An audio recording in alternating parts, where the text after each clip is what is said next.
welcome to our Fit for Success podcast. My name is Kristen Nolan, and I'm a health expert and speaker for busy professional women and men. And today I'm so excited because I'm interviewing Sean Carroll, who is owner of Solopreneurs Strategies and founder of the 8-week Create Your Awesome Team mentorship for entrepreneurs. Sean teaches his clients how to find, hire, train, and compensate and hold their virtual team so that they can focus on what they love to do. And for those clients that would rather just have it all done for them, yours truly included, Sean has a team of rock stars ready to serve you who handle everything from copywriting to landing pages to Infusionsoft, ClickFunnels, and more. And by the way, quick plug for Sean, he and his team have helped me on a number of different copywriting projects, and they are absolutely fantastic. They got my voice right away, and I absolutely love their work. Highly recommend them. They are so reliable and amazing to work with. So when he's not leading his team and running his business, Sean follows his passion in New York City, where he is also a professional actor, singer, and musician. So request your autographs now. Sean, thank you so much for joining our Fit for Success podcast. I am thrilled to have you on our show today. Oh, it's awesome to be here, Kristen. And Yay. I know we've been trying to put this together for a while, so I'm glad to be here. And one of the blessings of being busy and productive is finding a time where we can both be in the same, at least virtual space at the same time. So I'm glad we pulled it off. I am too. I'm really glad about that. So Sean, tell our audience a little bit about the work that you do to help entrepreneurs. Sure. So I've been in business in one form or another as an entrepreneur for about 12 years. And so I was in real estate sales. I moved to coaching and training as my sales business took off during a really bad economy and started doing a lot of consulting and training. And then this acting thing picked up again a few years ago, and we'll get more into that later. But when that happened, I realized I had to create a model and a business, taking my expertise, but also being able to leverage it so that it wasn't fully dependent on me being present on the phone all of the time for my clients. So I got this idea to take all the expertise I built over the last 12 years in marketing, especially in online marketing, and put together, I guess you would call it a little agency. So Solopreneurs Strategies is an agency model where a lot of my same clients that I've been coaching over the years now come to us to get the stuff done. So we will get your copywriting done. We will get all the stuff those tasks that are on your to-do list that maybe you even are good at, but that are not necessarily the best use of your time to grow your business. And my new baby, which Kristen, you mentioned in my intro, is there are some people who love the DIY model and just they want to learn. They don't just want to delegate it out without learning the process and learning what they need to know so that they can hold people accountable. So I'm excited to be launching a course. It's going to be an 8-week course. We'll talk a little bit more about it. And I'm going to be actually teaching entrepreneurs how to do what I've done, build that team, hold people accountable so that you know what to look out for, because a lot of people delegate too soon, and hands-off approach can be deadly if you don't understand the process. So I'll be doing some teaching in a group model and also continuing with this done-for-you approach. So it's an exciting time. It's finally starting to blossom. It's been several years in the making, and this is actually this is the first interview I've done on this topic probably in over 2 years. So that's how special you are. Oh, I feel good about that. Well, thank you. Well, you know what? That's amazing, because the great thing about what you're doing and about what you're teaching entrepreneurs is how to make more time to do the things that they absolutely love so that they can benefit themselves the best way possible and their business the best way possible and their clients the best way possible. So on that note, I know one thing that I absolutely love about you is how involved you are in activities that you love to do, like musical theater.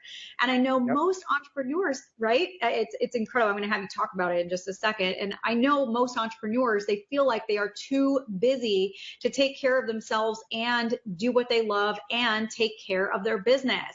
But I know that you do an amazing job of this, and your schedule is packed. So tell me, what motivates you to make the time to integrate things like musical theater and acting into your schedule? And how do you do this so well? Great question. The motivation piece is a great question because it's kind of the why behind the whole thing. So about 4 years ago, it was 2013, I had a really successful year in business. Was cranking it, $20,000-$30,000 a month in sales. It was really awesome. And about 2/3 of the way through the year, I remember it like it was yesterday in the summer. I started to get that heavy, depressed feeling like, what's the purpose of all of this? I was working so hard.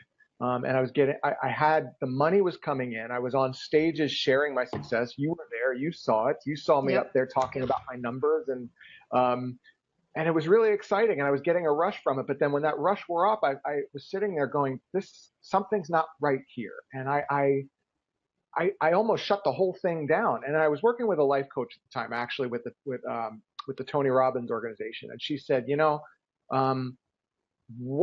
when was the last time you did something for fun? Like, what do you do for fun? And I didn't like, well, I guess I do this. Like, don't you have a degree in music or something? Like, what happened to that? And I said, well, but I can't make any money at that. She's like, okay. So you need to reverse engineer your entire life. Plug in first some time for enjoyment. I don't care if you don't make any money for 6 months. You have to go have some fun. So that's my motivation. And so I reverse engineer the whole thing now to make sure that the things that are most uplifting to me, most exciting, get plugged in first. And I build around that. And that's why I like this business model. It used to be the other way around. I think a lot of entrepreneurs go like, we almost feel guilty for not working on our business because we know it's important. But business, you should enjoy your business. If you're not enjoying what you do, maybe, there's lots of other businesses you can build, but we got to remember, why are we doing the business? So that's my motivation. How do I do it? Again, it's that old big rocks first thing. So if I'm involved in a production now, and I just been on 3 auditions this week in New York City. Well, when I get the call that the audition at 10 a.m. on Tuesday, guess what? I mean, things got to get moved. Yeah. They just it's a non-negotiable. My clients understand this, and this is why one of the things I'll be teaching in my course is about knowing one of the ways to build a great team and build a great client base is to attract clients and team members who understand what's important to you and what you're building in your life. And it makes it a lot easier when I don't have clients saying, well, no, I should be more important than your thing. There's no one that's more important than the other. It's all important. And so I create a client base that I think is on my team as well. And I'm on their team. And so it works a lot easier. In 2013, I had some great clients, but it wasn't a good fit in terms of, it wasn't the best fit in terms of us having that mutual understanding for me being able to do the things that keep me lit up. Because here's the thing, if I don't do those things, if I stop performing, if I stop auditioning, if I stop going to class, my business goes anyway. I get in a bad mood, rotten mood. I don't want to do the work. And then I get burned out, and then you suffer because you're the one that gets the product. So, oh my God, anyway, totally. That's a little bit about how I put it together. It's not a perfect science. Okay. Same thing with working out and running. I've run 4 marathons. Fitness is important to me. It's one of the reasons I like writing for you. And I just have to reverse engineer it all around that. I can't try to fit it in. It just doesn't work. Well, I think that you said a really big gem that I want people to get, and that is that you have made it your mission to attract clients who share your same values, right? And what's important, respect what's important to you.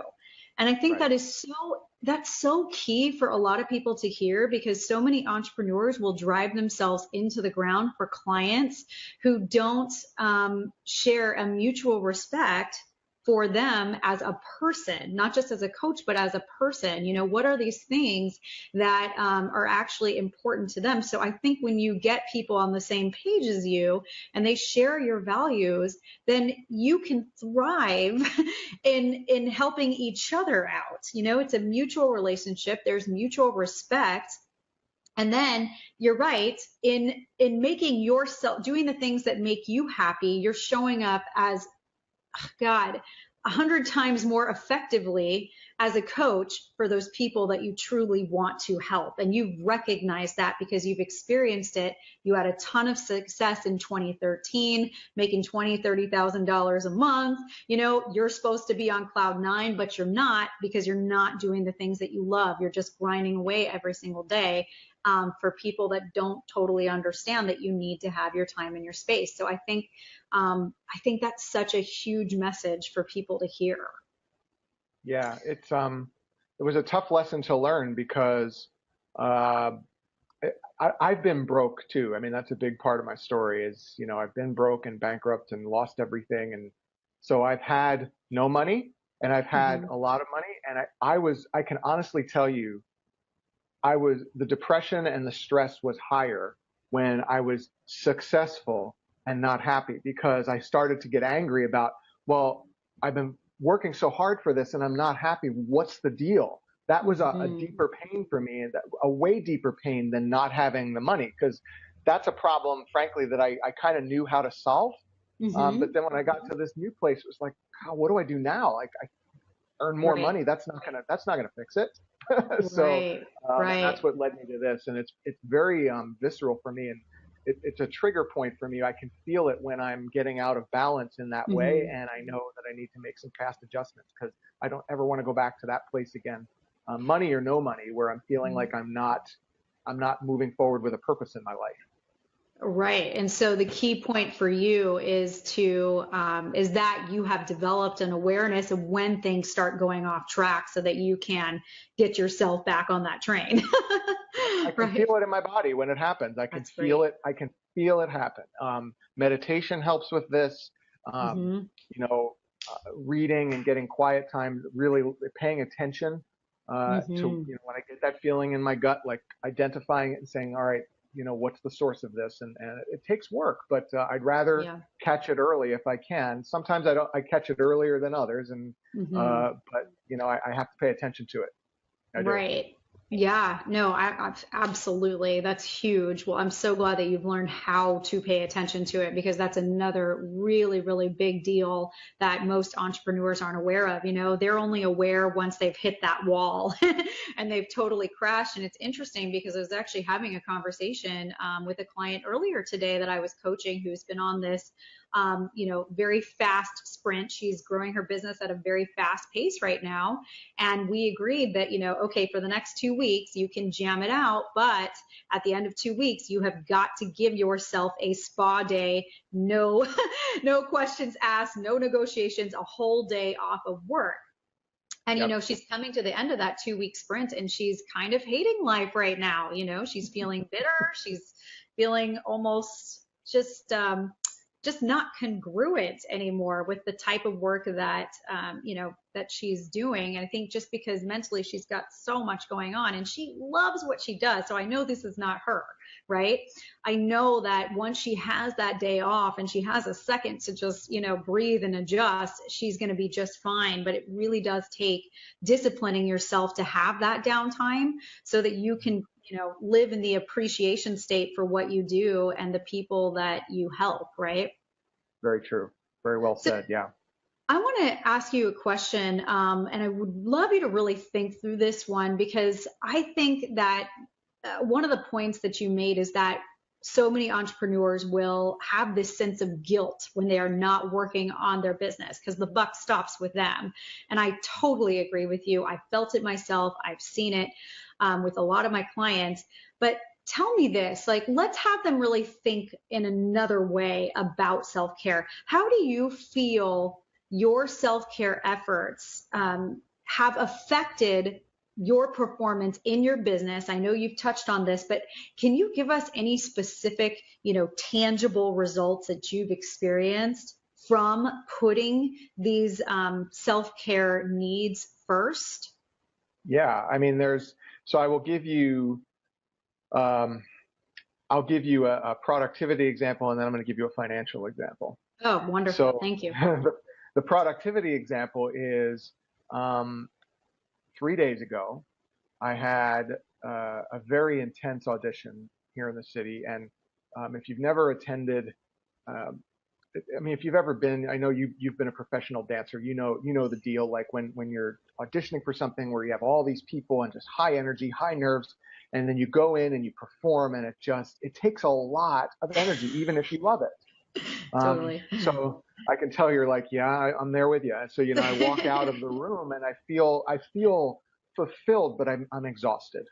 Right. Yeah. And it's a good exhaustion. And so but in my mind, when I left, my brain starts shifting to, well, I've got to get this copywriting thing done. There's most of my team does a lot of the work, but some of the copywriting I still do. So I get home and I open my laptop and it's just not coming. And I'm like my eyes are starting to close and it's 1 PM. I'm like, well, it's 1 PM. What? And then it just came to me, take a nap, man. Like, just go to sleep, get up. And I get I could hear the voice, right? If you get some sleep, I guarantee you'll be able to write better. And sure enough, I didn't even set an alarm. I said, I'm going to go to sleep. And when I wake up is when I wake up, and I will see what time it is and I will deal with it then. And that's the beauty of being an entrepreneur and why I think I've made myself unemployable, is because I love that flexibility. So I went to sleep, slept for 2 hours, woke up and, got some water, walked around, and all of a sudden I got this energy, and it was kind of like a revitalization. And I banged out probably triple what I would have been able to do. In about 1 hour, I'd say I got done what it might normally take me 3 hours to do in terms of writing. So it's just a total productivity hack by just taking a stupid nap, right? Yeah. Hold on a second, because I absolutely love that. I've experienced that at least, countless other times myself. And it's like just developing the discipline to push back from the desk. It's like the best push up you can do, right? Push back from the desk. Yeah. Close the freaking thing. Exactly. And take the damn nap, and amazing. You just pop out so much work. Yep. Same thing has happened to me numerous times. So glad you just said that. So yep. There's the proof in the pudding right there. Yep. Thank you for sharing that. All right. So from a financial perspective, please tell us. Let's talk about money. So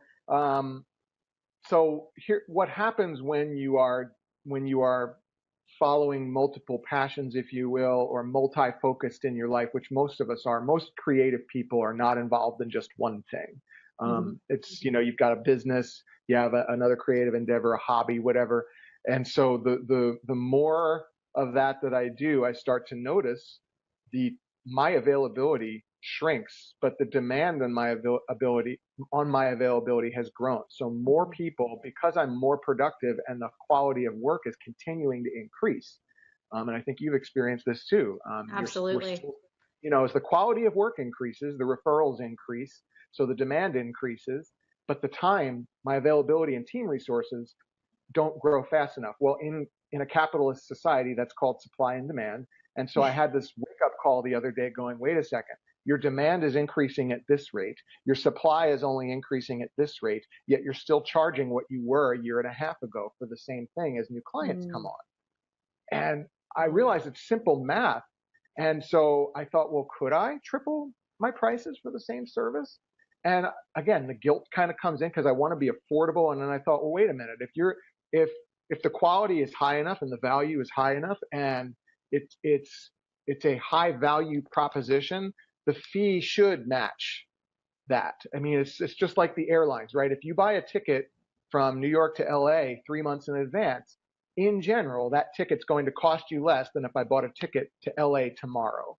Right. Because the demand is so high and the space is so low. So I was able to, in a very short period of time, I work on a recurring revenue model a lot. And so my recurring monthly revenue tripled between December and January, just because I sat down and went, okay, let's just look at the facts here.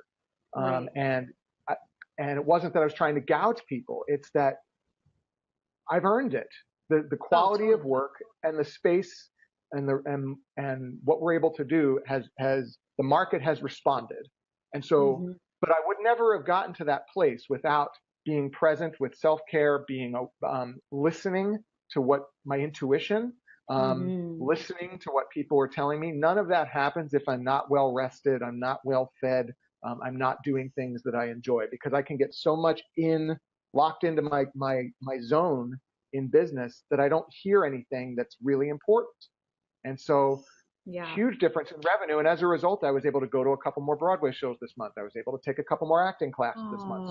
So one feeds the other, feeds the other. Totally. And it started with just me, paying closer attention to how I was feeling and making sure that I was getting the space that I needed. Oh, that is just amazing. And by the way, I really have to say that you do walk your walk, talk your talk, because I know from my experience in working with you, I think there maybe a year ago, you were kind of in that place of, whoa, I'm getting so much demand right now. And holy moly, the work is, you felt like maybe you weren't meeting deadlines and whatnot, but you were so transparent with your clients about what was happening. And I think because you have enrolled clients who truly respect who you are, you were able to, take a second, revamp, and you stayed in excellent communication with all of us, take care of yourself, and then put the boundaries in place that you needed in order to continue increasing, the quality of your work. And I absolutely respect you for that. And I can say without a doubt that the quality of your work does keep going up and up and up, because you've captured my voice perfectly and all the work that you've done for me. So I really appreciate you and your team so much. Anyway, so that's awesome. That's such a great example. Thank you. Because I really do feel that there's nothing more important than how you feel. Like basically there's just not. I also have countless examples of myself in my work. I don't feel like I can serve to the best of my ability when I feel like shit. It just doesn't happen. I'm not a good liar, Exactly. Right? So Me tell neither. me, so tell me, what advice do you have for entrepreneurs in our audience who are like, yeah, Sean, that's all good, but there is no way I can make any time to take care of myself until X, Y, and Z happens for me. It's just not going to happen. What advice do you have for them? I'm going to be very frank, and if that's the language that you're using, it isn't going to happen for you. It just won't. I mean, I'm going to go a little Gary V on you here. It's like, you're right. So until you decide that the pain of not doing it is great enough, nothing will change. And that's not a judgment on any of you or us. I mean, as I said, you and I are not perfect at this, but I like to think I've developed a self-awareness enough, and I put people around me who can point to me and say, dude, you're getting in your own way on this, not the environment. So here's how it manifests for me, just to show you how possible it is. So nobody is harder on me than I am. Nobody expects more of me than I do. And what I realized is that my clients they come to me because I'm high integrity, and they just assume that I have their best interests in mind. They just know that. Yep.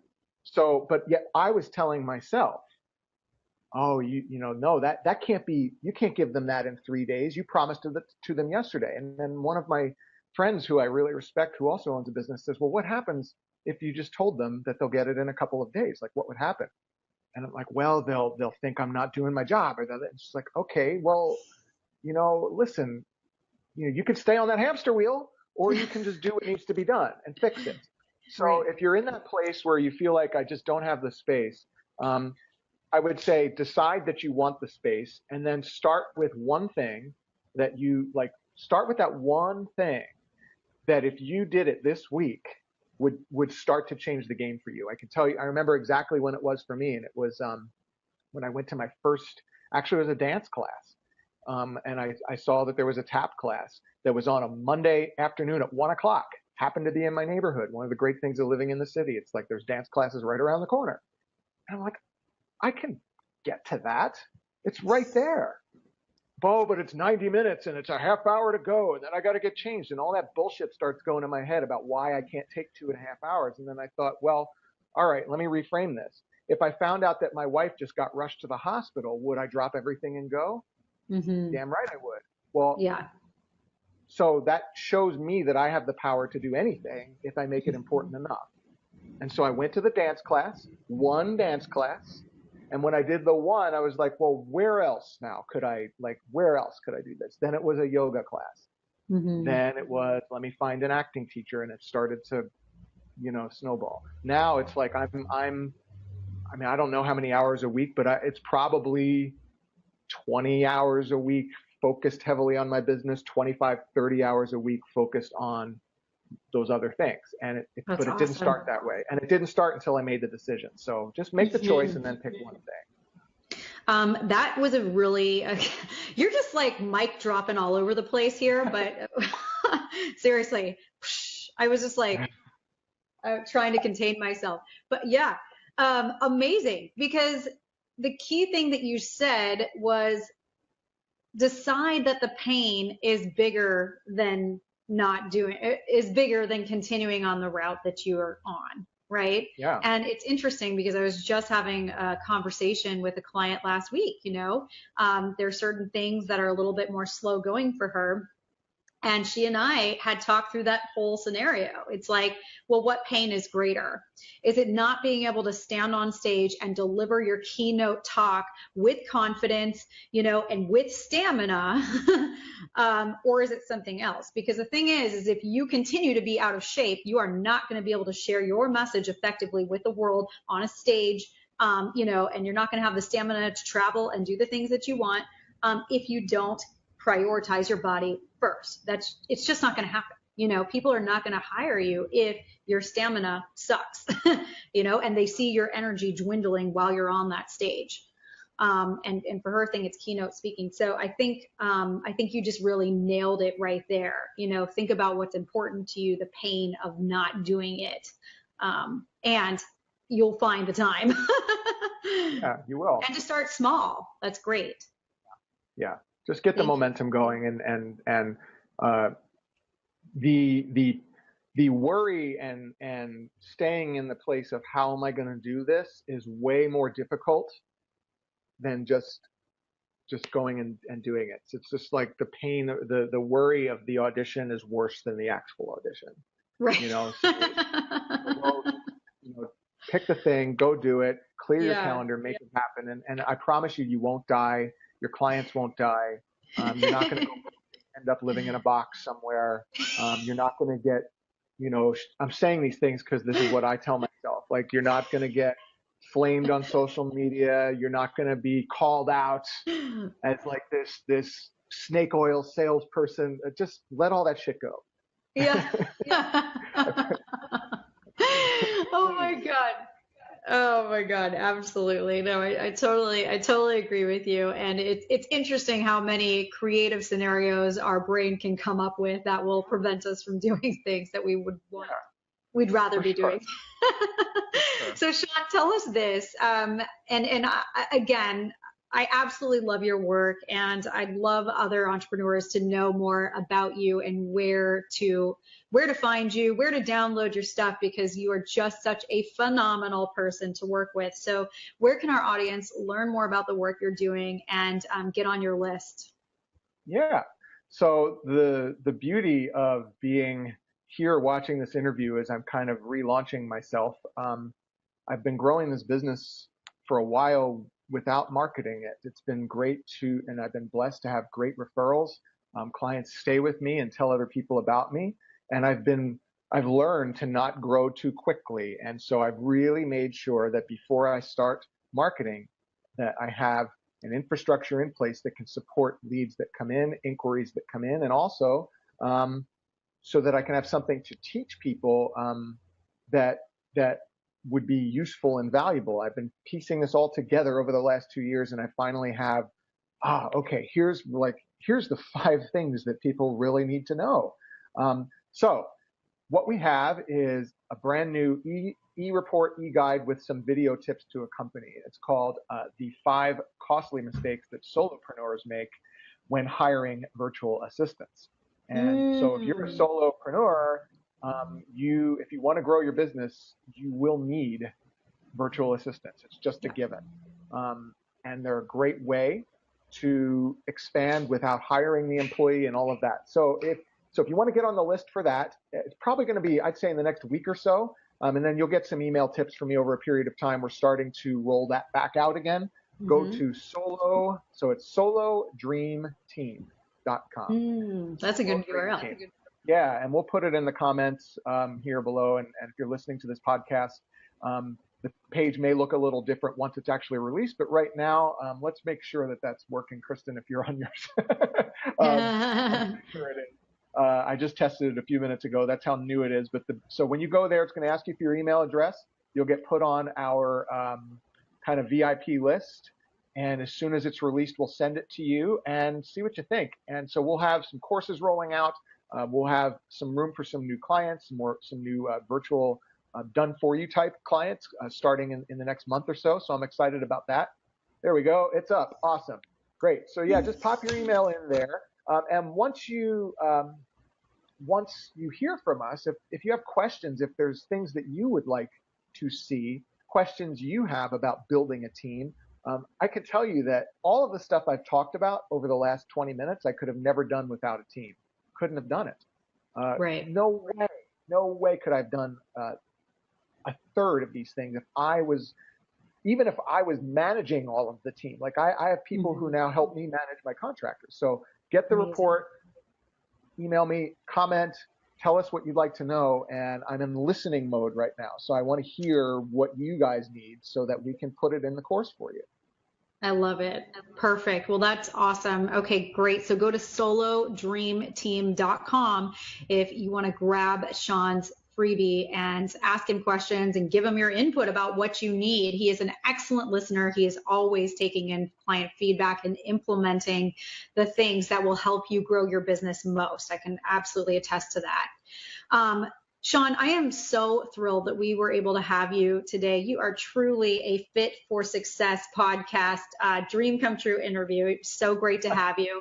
And for those of you who are looking to incorporate self-care into your day, you've been inspired by Sean's story, please, fill out my assessment and we will have a conversation about how you can best do that for your business, for your body, for your success.